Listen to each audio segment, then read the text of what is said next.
Number one. Miss any part of the show? Every moment of every show is available in podcast form by searching Hans and Scotty on your favorite podcasting platform or online at KSLSports.com. This is Hans Olsen and Scotty G on 97.5, the KSL Sports Zone.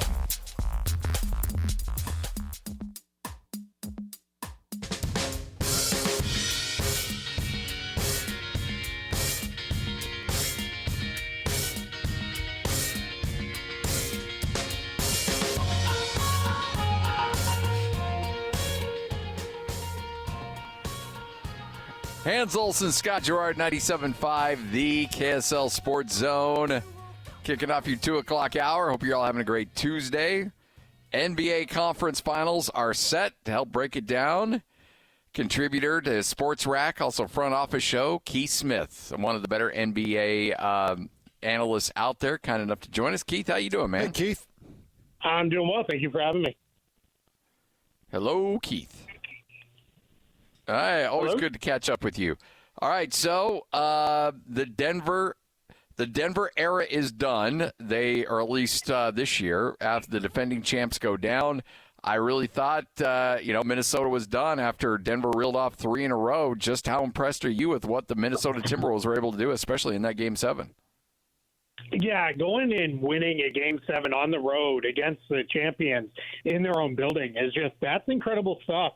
Then when you add in that they were down 20 in that game, it looked like Denver was rolling through to the conference finals, and Minnesota just buckled down. They picked up the defense. The offense came around. Anthony Edwards got a little involved, made a few shots, and next thing you know, Minnesota's there. This has been a great run.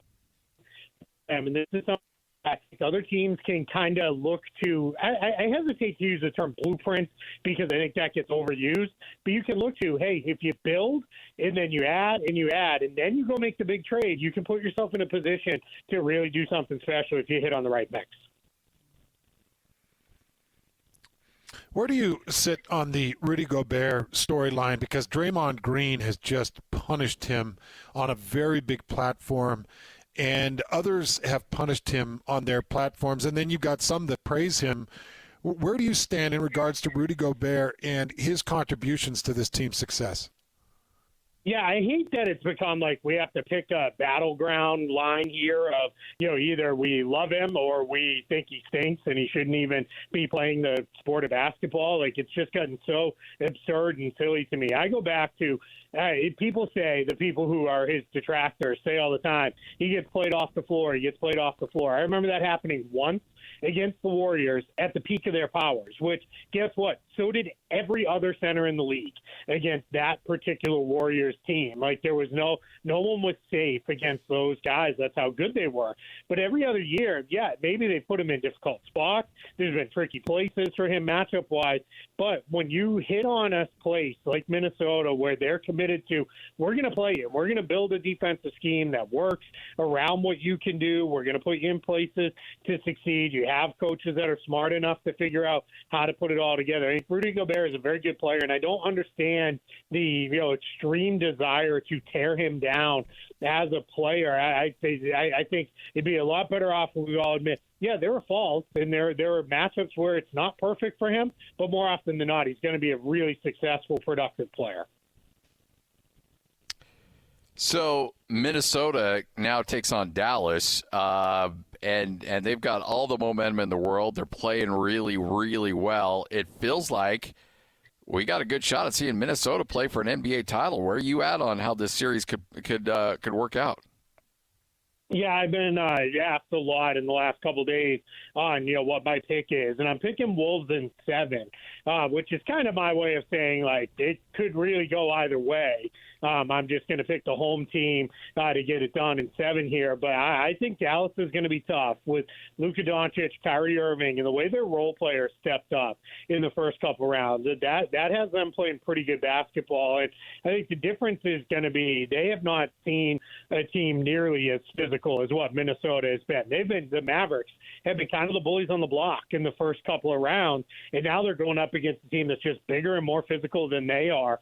And I think the Wolves are going to really make them work. And I think you're going to have a lot of interesting cross matches in this series, a lot of fun, this guy guards this guy, but on the other end, he's guarding somebody 2 positions away from where he normally is and those kind of things, because I think both coaching staffs are going to have to get pretty creative here. I just trust that Minnesota's other guys will step up a little bit more than I believe Dallas's other guys will, and that's why I'm picking the Wolves. What is Karl Anthony Towns fighting through right now? We saw Joel Embiid. He made a postseason return, and it kind of fizzled out. And I'm watching Karl Anthony Towns and the importance that he's playing, and it's going to be that again when you've got a guy like Luka Doncic on the court. But how's he dealing with his knee? Is it holding up? And what kind of pain and what kind of trials is he going through right now? You haven't heard anything other than, he's conscious of it. That seems to be the big thing that we've heard at times. I think we've seen a couple places for Karl Anthony Towns where he's landed a little awkwardly or he's gone to the floor, and then he's kind of got up, he's kind of grabbed at the knee a little bit, rubbed it a little bit, but then he stays in the game, and he just kind of manages to kind of fumble on through it and play through it, and then he's just fine. So I think it's one of those things where he's okay out there. I just think he's a little bit conscious of it, but I don't think it's impacting his game much at all. I think we're kind of fortunate at this point for him where he knows, hey, I'm not a high flyer, I'm not a sprint guy. Like I just need to be able to do what I need to be able to do to get to my spots on both ends, use my strength on the defensive end, and I can hold up that way. And I think that's where having Gobert behind him helps out a little bit, because he doesn't feel all that pressure too. I got to get down in a stance and keep this guy from getting by me, because he knows, hey, if the guy beats me, I get the best cleanup guy in the game behind me at the rim. So I think he's doing pretty well. Certainly record-wise, Boston feels like has got to feel pretty good about things, and it's just been kind of a ho-hum playoffs for them. Everything else, all the dramas surrounded all the other series, and they've just gone about their business. Are they poised to win an NBA title this year? Is it theirs to lose right now? I think they might be. I mean, I think it's gone a little almost the other way, where Jason Tatum said this, I think it was in January, when he made this comment where he said, we don't lose very often, so when we do, everybody uses that as an opportunity to get their takes off and turn everything into a referendum about are they actually good or not, when in reality, they've been the best team in the league all year. They are now, regular season and playoffs combined, they're 72-20. So they're playing pretty good basketball all year long. And I think really what we have seen with this particular iteration of the Celtics is they have an off shooting night, which happens about once every 6 to 8 games. They're beatable. The problem is you're going to maybe at best get that to happen twice in a series if you're the other side. And I think, people picked on it a little bit. Oh, they lost the game to Miami. They lost the game to Cleveland. Yeah, they don't always bring it every game. There are definitely times when you wish they'd kind of put their foot on the other team's throat and keep them down and beat them. But for the most part, they're a little bit more, we're going to play and do what we need to do to get these wins. And they're still beating teams by, I want to say it's 11 points per game in the playoffs, which is a pretty wide scoring margin for the playoffs. They're playing really good basketball, and I think they're in a position where they've put themselves in a place to at least get to the finals, and then once we get there, we all know kind of anything can happen.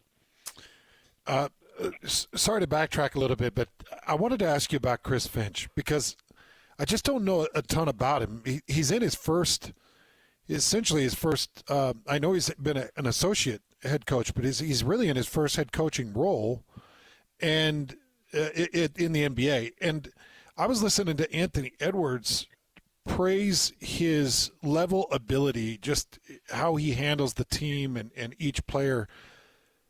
But talk to me a little bit about where he came from and what's making him pop and so great right now.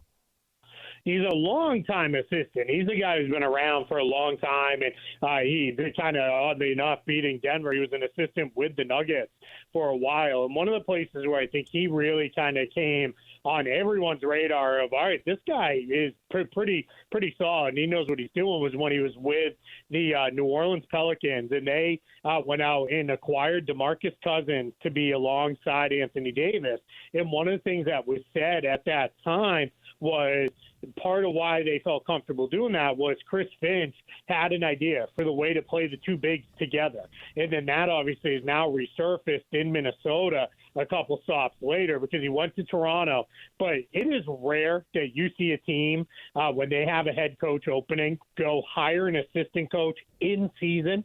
That has almost never happened. And that's how much the Minnesota Timberwolves wanted Chris Finch when they moved on from their previous coach. They went and hired him off of, I believe it was Toronto's staff mid-season because they were like, this is a guy we have to have. We cannot let it go to the offseason. We want him right now. And that tells you how much they believe in him. And all the players there, they have nothing but, quality things to say about him. He's a guy, I think, it took him a while to get there, but he really earned that position as a head coach. So looking ahead to the offseason a little bit, obviously people here in Utah still keenly aware of Donovan Mitchell. Do you anticipate he stays in Cleveland, signs that extension, and then makes a trade? Maybe then forces his way out, or do you think that that trade might happen this offseason? Yeah, I think the path in the NBA, like it or not, has become you take the money when it's offered, and then you force your way out later if that's where you want to go. For him to make the most money, it's to re-sign with the Cavaliers, and then if in a year or two it's not going the way he wants, he'll request a trade then, and that'll play out however it plays out. So I have flipped to thinking that's more likely. I also think there's a world where Donovan Mitchell knows I've had some knee issues here, and if Cleveland's willing to invest in me and lock me in, long term, I can do that versus getting out there on the market. And I'm not saying all of a sudden this market's dry and no one wants him, because that would be silly. Of course, teams will want him, but it may become one of those things where it's like, hey, we got to do a medical check, and it doesn't really go the way he wants, and those kind of things. So I think it is more a case of let me lock in this money right now versus playing out another year, because if something goes wrong next year, because he does have one more year under contract, it could get a little sideways on him. But I do think that's how it goes. But then I think that leads into the Cavs make a bunch of other changes around probably him and Evan Mobley are the guys who stick, and then everybody else kind of open season there in Cleveland. Are you buying in some of the rumors that there's some issues in that locker room and with the coaching staff and things along those lines? Do you feel like that there needs to be some significant changes in Cleveland, just for team chemistry's sake? Yeah, I think so, and I think that matches some of the stuff you see on the floor. I think playing the two bigs, Allen and Mobley together, it's worked fine at times. There's other times where it's been a little clunky, mostly because Evan Mobley's never become a guy who steps out and shoots 4 or 5 3-pointers per game. He's only taking one outside shot each night. Now that's made it a little hard. And then having the two small guards is just a tricky place because neither Garland nor Mitchell are great defensive players. So that puts a lot of pressure on everybody else on the roster. You're kind of always in coverage mode for those two. So that kind of turns into a place where it's been a little rough. And then when we're hearing stuff, minutes after the game ends of, the coach is kind of in trouble here. I think we all kind of saw that might be coming.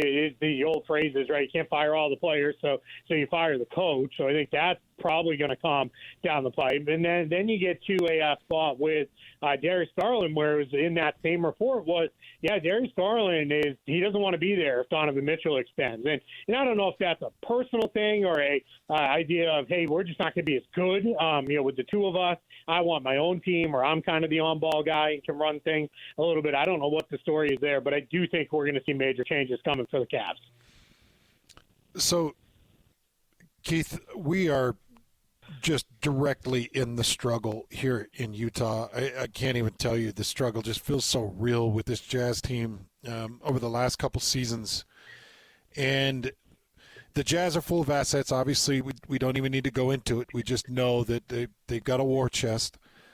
I'm curious, kind of your instincts in your time covering the NBA and knowing Danny Ainge, how far away are we from that big trigger being pulled, that big move? Are you getting any sense of that when the Utah Jazz are going to push their chips in and try to roll? Because now I'm looking at a West that, Minnesota's not going anywhere. Denver's going to continue to be tough. You're going to keep butting up against these juggernauts. I don't think that ever goes away, but when do you think the Utah Jazz do finally pull the trigger on something big and try to make the move? Yeah, all indications are that they're going to try this summer, and I think that's just reading the spending landscape a little bit and saying, hey, we have an opportunity here in a summer where we've got a lot of cap space. Now, everybody goes to, but isn't it a weak free agent class? Sure, it is, but that cap space can be used to make trades, too, and make trades far easier than you can in other ways. If there's a star that shakes free that their team kind of says, all right, we're going in a different direction, we're going to rebuild, well, I bet you Utah is going to be one of the first callers because they're going to say, hey, we can offer you all the draft picks under the sun that you could ever want as you start this rebuilding process. And we've got a couple nice younger players, too, that we could throw into a trade. Barring that, I think their plan is, all right, if we can't spend all our cap space that way, then it probably becomes let's renegotiate and extend Lauri Markkanen. Let's at least lock him up. But I do think what's going to be very interesting with the Jazz, 2 seasons in a row. I know I'm not telling you anything new, but 2 seasons in a row was, we could compete for the play-in tournament, but let's really put the brakes on here. Let's back off. Let's not try to do that. I don't know that you can do that a third year in a row with these players. So I think you either need to commit to, we're going to really call this a full-on rebuilding year right out of the gate, or if we are pretty good come trade deadline, we're going to try to push and really keep pushing to try to make the play-in tournament. Because at some point, the guys are going to say, what are we doing here? Like, are we trying to win or not? And that's where I think the Jazz they're right on the tipping point of that. But I think for right now, they're in pretty good shape with cap space, with all the assets to make some noise here this summer. So when you talk about that noise, and I agree with you, I'm just trying to look at the landscape. What is there a disgruntled player? Is there a situation, a scenario that you see brewing that the Jazz could take advantage of in some way, shape, or form? Because, there for a while I thought maybe Luka was going to get disgruntled in Dallas, but certainly that settled down nicely for him. Like, is there a situation brewing that – and I'm not even tying the Jazz to him, just anything that could alter the landscape in some way, shape, or form this upcoming offseason?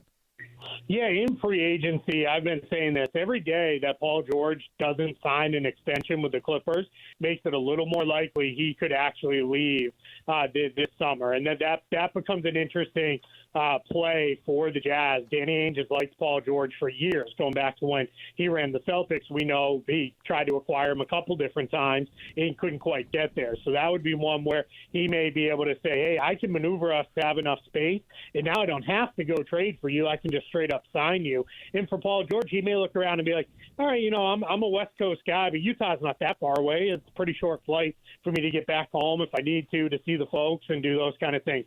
Personally, I think he'll ultimately get it done and stick with the Clippers.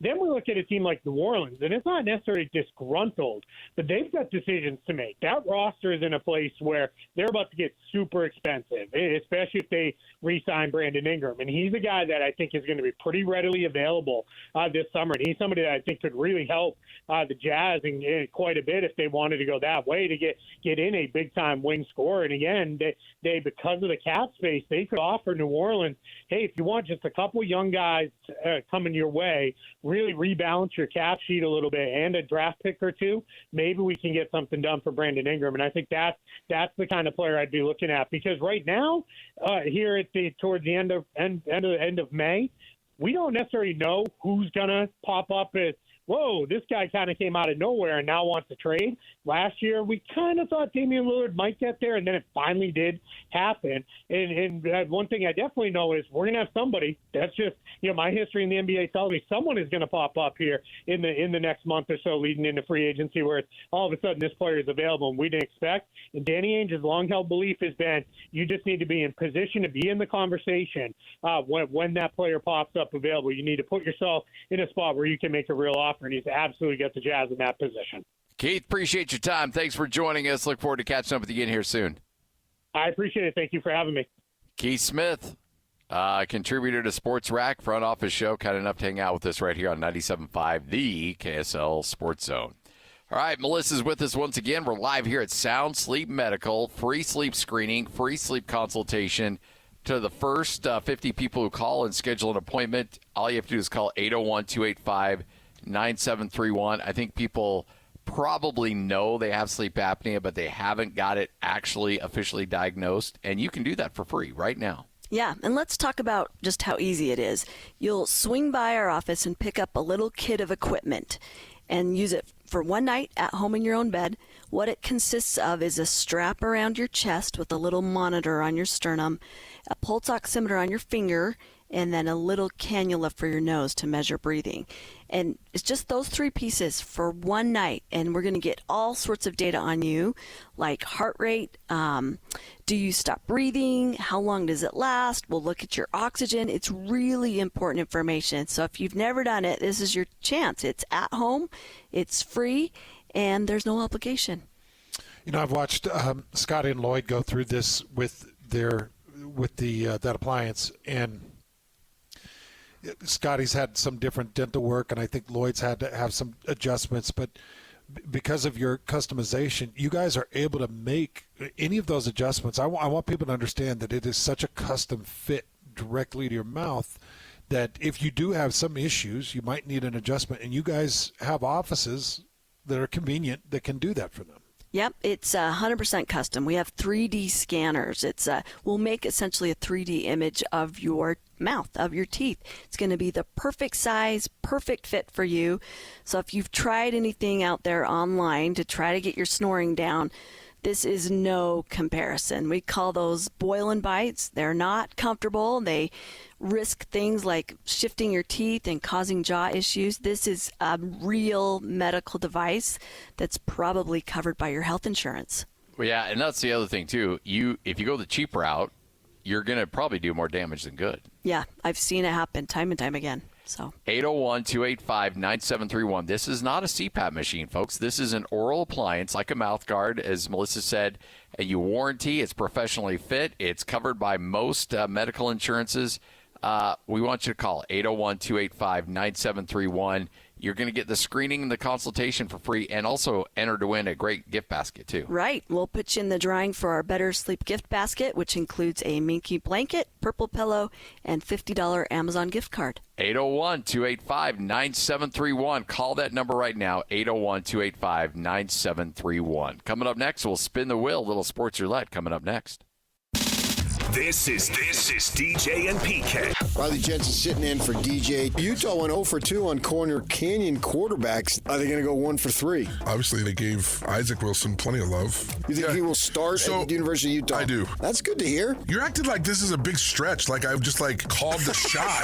I knew you'd get nervous. I don't even feel I don't feel like this is a big stretch for me to say that Isaac Wilson will be the starter at Utah.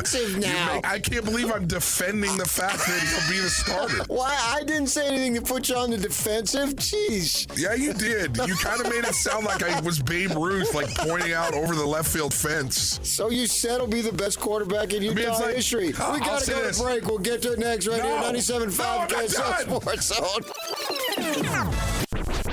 Catch DJ and PK mornings from 6 to 10. Presented by Murdoch Hyundai, Utah's #1 Hyundai dealer for 16 years in a row. On 97.5, the KSL Sports Zone. The wheel is loaded, and it's time to talk some sports. This is Sports Roulette with Hans and Scotty on 97.5, the KSL Sports Zone.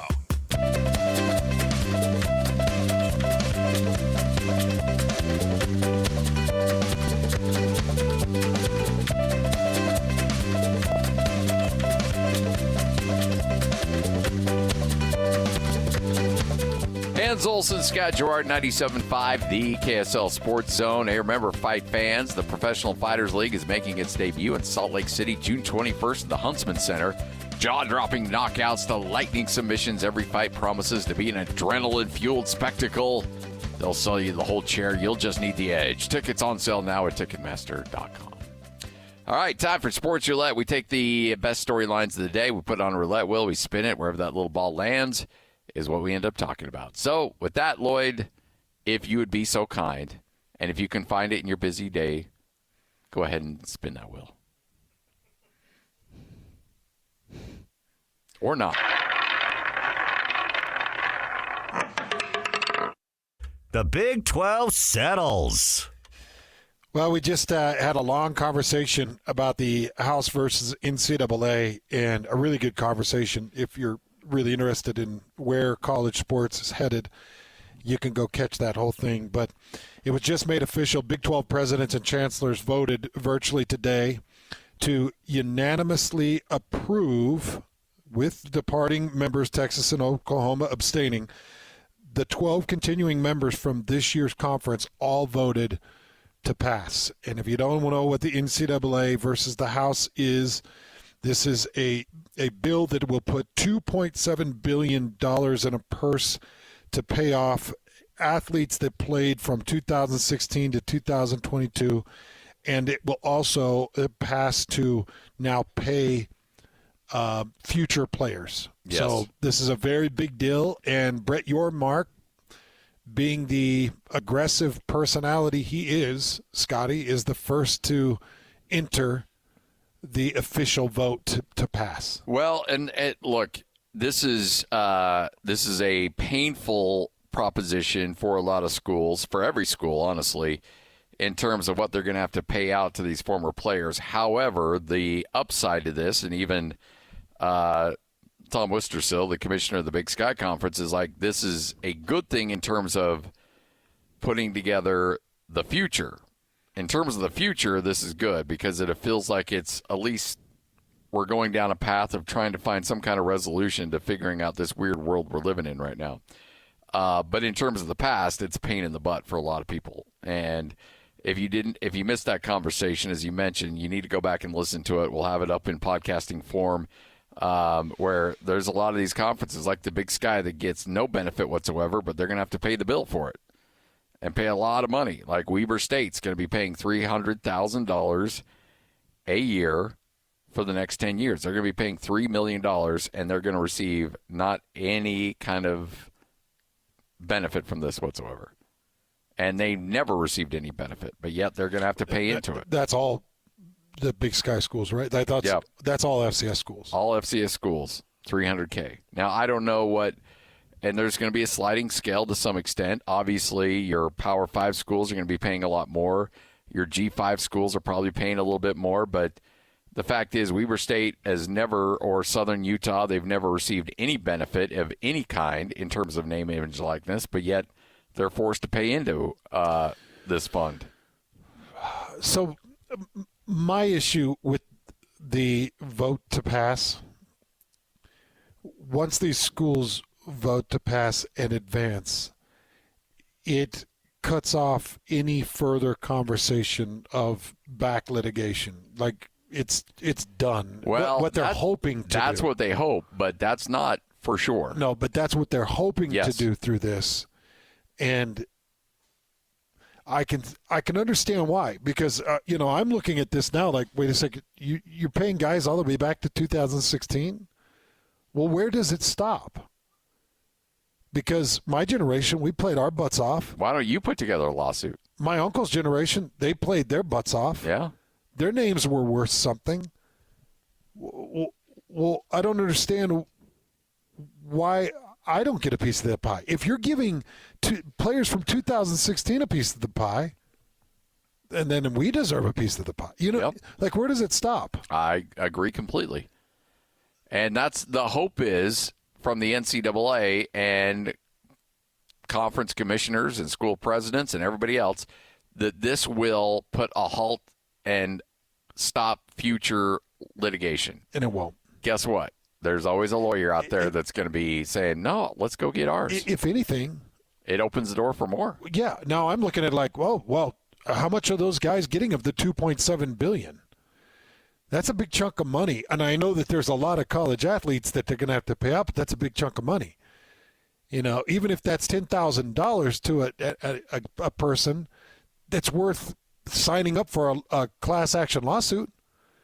And if some big firm feels like they can get it over on the NCAA or they can get it over on somebody and get that money back, then it's like, well, yeah, let's do it. Well, you'll be damaging college sports. Screw that. I don't care. The precedent's already been set. Yeah. You've decided you're going to pay athletes back to 2016. I brought up Johnny Manziel. If I'm Johnny Manziel, I'm like, that was just 2 years before that, and I was the biggest name in all of college football. 100%. And I didn't make a penny after. And the whole thing about my family being rich and me having money, that's all a farce. I made that up. So I need money. So why stop at 16? At least come back to 14. And then when you get back to 14, you're going to get the Cam Newtons of the world. Cam Newton's going to be like, and what was he, like 12? 2012? Yeah, around there. I want mine. Cam Newton's going to be like, well, what was my name in 2012? What did that mean to Auburn? There's Jameis Winston out there. I got to pay for those crab legs. Yeah. And then when does it stop? And then Mark Sanchez is going to be like, well, yeah, but my time at USC in 2009 was really good. Reggie Bush is like, hey, you know what? Where does it stop, buddy? Yeah, I agree completely. Now I'm all angry over this whole thing. So what you're doing is you're putting a path all the way back to 99, 2000. Yeah, and it's showing a precedent. If you're a big enough crybaby and you pound your fists on the table, well, then I'll spit the peas, the ground up peas right back in their face. I'm spitting out the peas and carrots. And I'm going to demand little Vienna sausages. Hans and Scotty, 97.5, the KSL Sports Zone. We'll wrap this thing up next, live here at Sound Sleep Medical. Give them a call, 801-285-9731. Put the finishing touches on this next. Straight ahead, 97.5, the KSL Sports Zone. This is Jake Scott and Ben Anderson. I need you to explain to me what the complainers were complaining about, or the complainers who were complaining about the complaining. The complainers complaining about the complainers. That one. The initial complaint is that you tanked, you lost all these games, you went 5-25 down the stretch. The problem was the two teams that left them were the two teams the Jazz tanked so hard to surpass in the lottery standings. So the tankers were saying that they should have won more? No! But it is proof that tanking is a flawed strategy at best. At best. At best. These teams that didn't quote-unquote tank, they were actually legit that bad. Well, Atlanta made the play-in tournament, didn't tank, and Brooklyn doesn't own their own pick, so they had no reason to tank. Right, and bam, jumping up. Hear Jake Scott and Ben Anderson every day from 10 to noon on 97.5 the KSL Sports Zone. You're locked on to Hans Olsen and Scotty Chin. That's right. Yeah! On 97.5, the KSL Sports Zone.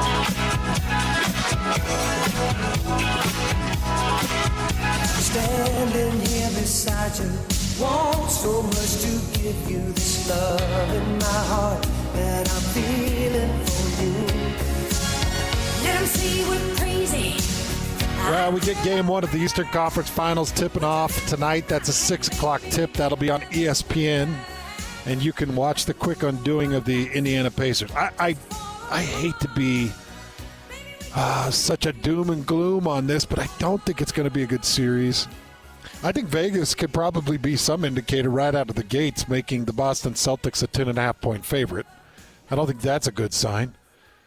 Obviously, they've got the home court, and I think they've got the better athletes. And I know that the Pacers have shooters, and I know that those shooters have surfaced, but I think the Pacers got, I don't want to call it a free ride, but I feel like the Pacers just got every advantage. You know, they start out the postseason with Milwaukee, and you don't have Giannis Antetokounmpo for any part of that series. You had Damian Lillard, who I think was he missed some. He missed a part some time. of 2.5. I think he played 2.5 games in that series as all Lloyd. And so you get that Milwaukee team, and then you get a New York team that New York's got some pieces, but Brunson was really carrying the bulk of that. And then in Game 7, Brunson breaks his hand, and the Pacers are able to escape out of the series. Now, I do think even up to the point where he broke his hand, the Pacers were looking more and more like they were going to win that game. But I just feel like the Pacers got themselves a really nice draw, and they were a benefactor of that. And now I think they're running into a tough Boston team that's going to make short work of them. But that's why we play the game, and that series starts tonight. I'm much more excited about the Western Conference Finals and that series tipping off tomorrow. That's obviously the Minnesota Timberwolves taking on the Dallas Mavericks. That'll be a 6:30 tip on TNT. And I'm much more excited about that series. I just don't know how much more optimistic I am about that series. It was interesting listening to Nikola Jokic talk about how Minnesota was built to beat Denver. I think that Minnesota is built to beat any team that has prime focus on one individual. I think that they've got universal defenders that come off the bench that are in the starting five that can run rotations and hound Luka Doncic and force it to Kyrie Irving. And then you make you have some interesting matchups with Mountain Mike and Kyrie Irving that it could be a great draw. I mean, obviously Kyrie Irving is going to go one-on-one with anybody and make them pay. And it's been fun watching the resurgence of Kyrie Irving. I've enjoyed that. I've liked seeing Kyrie Irving become that one-on-one player and that baller that we were all used to. I just think they're getting a really tough draw with Minnesota. And so that thing tips off tomorrow at 6:30 p.m. on TNT. That is our Eastern and Western Conference Finals in the NBA. Excited for both, but just not real optimistic. I've got both going to 5. And it's crazy how much the NBA and NHL lines up. We're both in the conference finals for all of it. Yeah. I mean, all of it. Yeah, the NHL just played their final Game 7 last night. Yep. And the Oilers were able to advance. Which was a heck of a game. Like, we talked a little bit about it, but man, the after the Vancouver got that last goal, they didn't have another shot on goal, if I remember right. I think I saw something like that. They didn't have another shot on goal for 4 minutes. Yeah. Yeah, it was. They got D'd up by the Oilers. And then, of course, your two matchups in the NHL, your Eastern Conference Finals are the Panthers and the Rangers. That puck will drop at 6 o'clock coming up tomorrow. And then you've got the Stars and the Oilers. That puck will drop Thursday at 6:30. So they all kind of line up. I like it, but I don't like it. But when we've got the NHL here in Salt Lake City and maybe the Jazz can make a postseason, and we're watching NHL and NBA here in the state battle it out in the postseason, it's going to be a lot of fun. Outside of that, I'm enjoying postseason for the NHL and the NBA. NBA more than the NHL right now. I got to admit, I'm pretty drawn into the personalities as much as the NBA has rubbed me the wrong way for the better part of 8 years. It draws me in. It's the soap opera. I can't quit it. I wish I could quit you. I just can't. The NBA's got me. Hook, line, and sinker. We've had a blast here at Sound Sleep Medical, and one of our favorites, talking with Melissa and helping you get better sleep. And we've talked about some of the indicators that you're dealing with sleep apnea. What is the final breaking point for a lot of people where you finally get the call and they're like, I need the sleep test. I need to figure out what's going on?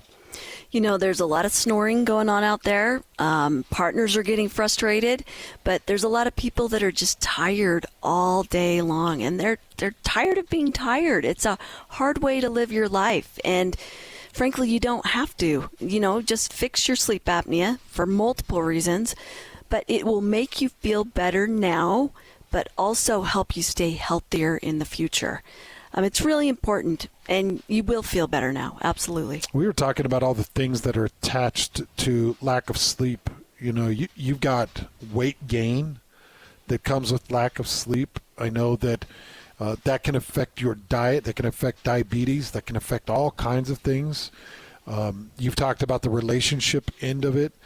You talk about the pressure it puts on your heart at night when you're really efforting to get those deep breaths while you're sleeping. I mean, it can really affect so many aspects of your health. Yeah, high blood pressure, unfortunately, is pretty common out there. There's a lot of people that are struggling to keep it under control with their diet or medication. Sure enough, sleep apnea will affect your blood pressure. And just sleep with this in your mouth. It's an oral appliance, really comfortable, really slim, and it can get you off some of those medications that you're on for other things. One thing I've noticed, because I've dealt with on air my co-host and my producer that have major sleeping issues, and they're just irritable. and they fight a lot, and they yell at me, and they take out their anger on me. But irritability comes with sleeplessness. Not since I got my device. I'm a new man. Melissa, you did fix Lloyd, but I think Lloyd just now chooses to be ornery as much as he possibly can. But that can help your mood. It can dramatically shift your mood in a given day. For sure. Untreated sleep apnea will affect your job. It'll affect your relationships. It'll affect your health. It is invasive into every aspect of your life. So we're going to get you a free sleep screening, a free sleep test, and people that call today are going to be entered to win a really nice gift. Yeah. So the screening and the consultation to get your results, all of that is free, no obligation. But when you call, we're going to put you in a drawing for our Better Sleep gift basket, which includes a purple pillow, blanket, and $50 Amazon gift card. 801-285-9731. Grab your phone for me and just dial this in. If you've had those headaches when you're waking up, if you are irritable, if you're bitter, if you're snoring and your partner hears it, or you're waking yourself up snoring, just call. Let's get that sleep test. It's free. It's no pressure. It's not a problem. Just call now, 801-285-9731. I'm going to wait for you to get that pencil or that pen out. Get it out. Get that piece of paper and write it down or dial it in. 801-285-9731. Let's get you back on the path and get you good sleep and get you to be a more productive member of society, if we can. Melissa, thank you. Thanks, Hans. You're amazing, and we sure love Sound Sleep. Thanks for all you do for us as well. Thanks for being here. There you go. That's Sound Sleep Medical. Hans and Scotty here on 97.5, the KSL Sports Zone. Keep it tuned for the guys. JJ and Alex coming up next. Amazing. He's amazing. I love listening to him talk. I love listening to him explain himself. He is, like I said, a class act.